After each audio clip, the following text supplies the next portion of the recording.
ما اصطفاه تو میں اتنا ضرور سارے مجمع سے کہوں گا کہ اپنا کوئی ٹائم ٹیبل ایسا بنا لیں کہ کم از کم یا ایھا الذین آمنو کے بعد اللہ کیا کہہ رہا ہے اس کو تھوڑا ہم پڑھتے رہا کریں کہ ہمیں پتہ تو چلے کہ اس کائنات کا مالک کیا چاہتا ہے، کیا کہتا ہے، کس چیز سے روکتا ہے، کدھر بلاتا ہے، کسے حقیقت کہتا ہے، کسے دھوکہ کہتا ہے۔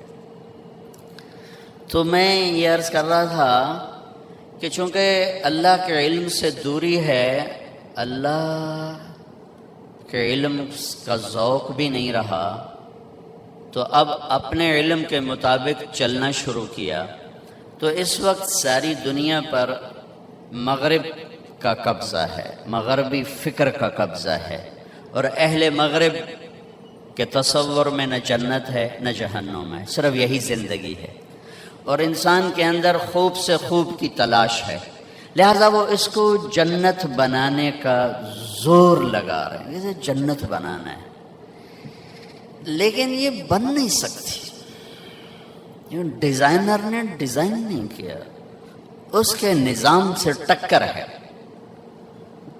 ہو نہیں سکتا۔ اچھا فرض کرو بن بھی جائے، موت کو کیا کرے گا؟ موت سے کہاں سے بھاگے؟ وہ جو بعض روایات میں آتا ہے کہ یمن کے بادشاہ شداد نے کہا جو جنت مسلمانوں کا رب ان کو موت کے بعد کہتا ہے میں یہیں بنا دیتا ہوں، تو اس نے پورا ایک چھوٹا سا شہر آباد کر دیا، بنوایا، جس میں سارے گھر سونے کے، چاندی کے، اور سڑکیں سونے کی، چاندی کی، کافی عرصہ وہ جنت بنتی رہی، اور جب وہ مکمل ہو گئی تو وہ اس کا افتتاح کرنے کے لیے گیا، ایک پاؤں اندر تھا ایک باہر تھا، اللہ نے کہا جان نکالنا، دروازے پر گر کے مر گیا۔ تو اس کا کیا کرے گا؟ اسے دیکھنا بھی نصیب نہ ہو۔ ایک دفعہ اللہ تعالیٰ نے اسرائیل سے پوچھا کبھی کسی کی جان لیتے ہوئے رحم بھی ہے؟ کہنے لگا دو دفعہ۔ یہ اتنی مضبوط روایات نہیں ہیں، کمزور روایات ہیں، پہلے میں بتا دیتا ہوں۔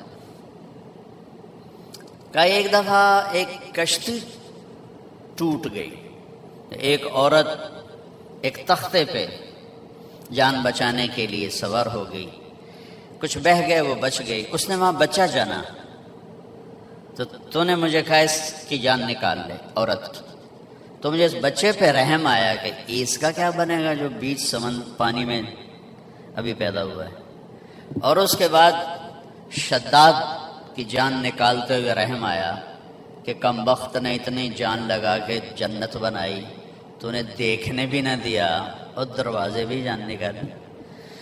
تو اللہ تعالیٰ نے فرمایا تمہیں خبر ہے یہ شداد کون ہے؟ کہا نہیں، کہا یہ وہی بچہ ہے جس پر تو نے رحم کھایا تھا، میں نے اسے رزق دیا، ملک دیا، وہ میرے ہی مقابلے میں کھڑا ہو گیا۔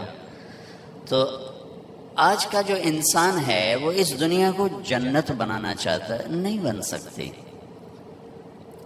یہی ہو جائے نا اگر کہ یہ زندگی اچھی گزر جائے جو ہے، تو یہی ہماری جنت ہے۔ اچھا، زندگی کا اچھا ہونا ایک اور چیپٹر ہے، اور ضروریات زندگی کا اچھا ہونا یہ اور چیپٹر ہے۔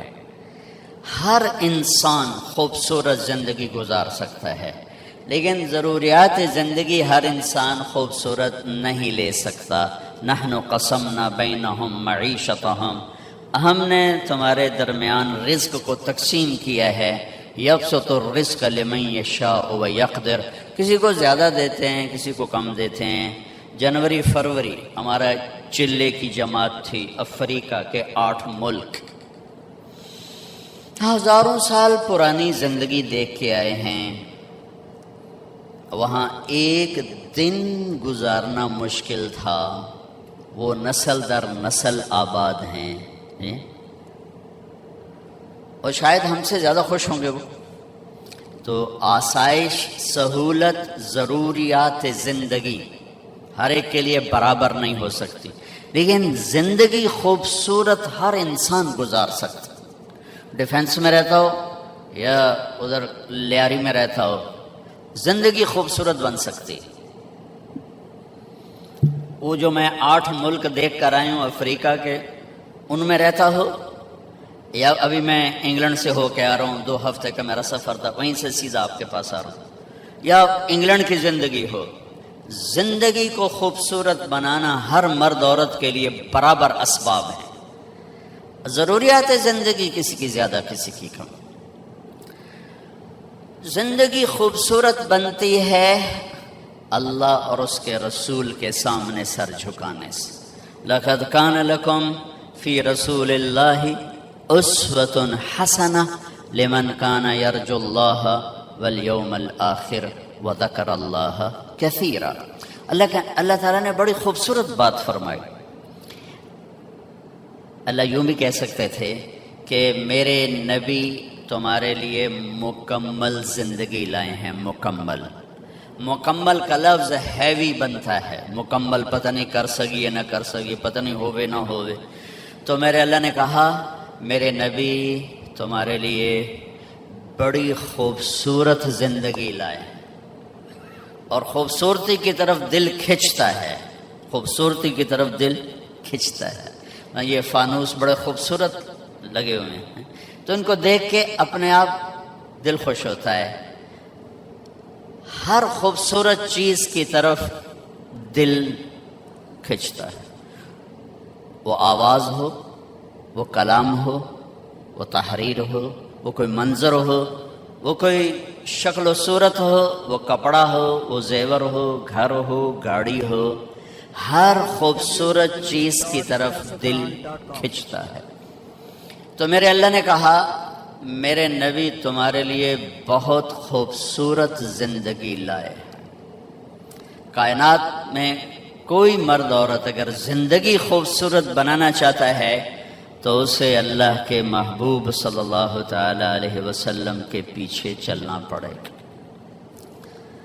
اور پیسے سے آپ زندگی کی ضرورتوں کو خوبصورت بنا لیں گے، آپ اچھی گاڑی لے لیں گے، اچھا گھر بنا لیں گے، اچھے کپڑے پہن لیں گے. جب میرے نبی نے اخلاق دکھائے تو اللہ تعالیٰ فرماتے تھوڑا جا سخت ہویا کر، تھوڑا جا نرم ہویا کر. جیسے اللہ نے کہا لمبی نماز نہ پڑھ میرے نبی، تھوڑا درمیانی پڑھیں، سارا خرچ نہ کریں، کچھ بچا کے رکھیں، زیادہ روئیں دھوئیں نہیں، اپنا کام کریں، تبلیغ کریں، اتنا زیادہ دکھ درد نہ اٹھائیں. جب اللہ کے نبی نے اخلاق میں پرواز کی تو اللہ تعالیٰ نے شاباش دی، انک لعلی خلق عظیم. اے میرے حبیب، آپ کا رب آپ کو شاباش دیتا ہے کہ آپ کے اخلاق بہت عالی شان ہیں، بہت عالی شان. آپ انسانی اخلاق جو سوچے جا سکتے ہیں سب آپ کے تابع ہو چکے ہیں، سب آپ کے غلام ہو چکے ہیں، اور آپ ان پر چھا چکے ہیں. انک لعلی، آپ چھا چکے ہیں سارے اخلاق پر. اور قسم اٹھائی قسم کے ساتھ، نون والقلم وما یسطرون، مجھے قسم ہے قلم اور اس کی تحریر کی. ما انت بنعمت ربک بمجنون وان لک لاجرا غیر ممنون وانک لعلی خلق عظیم. میرے حبیب، آپ کا رب قسم اٹھا کے کہتا ہے سارے اخلاق آپ کے غلام بن چکے ہیں، آپ کے تابع ہو چکے. تو میرے بھائی بہنوں، زندگی کو خوبصورت بنانا ہے تو اپنے نبی والے اخلاق سیکھ لیں.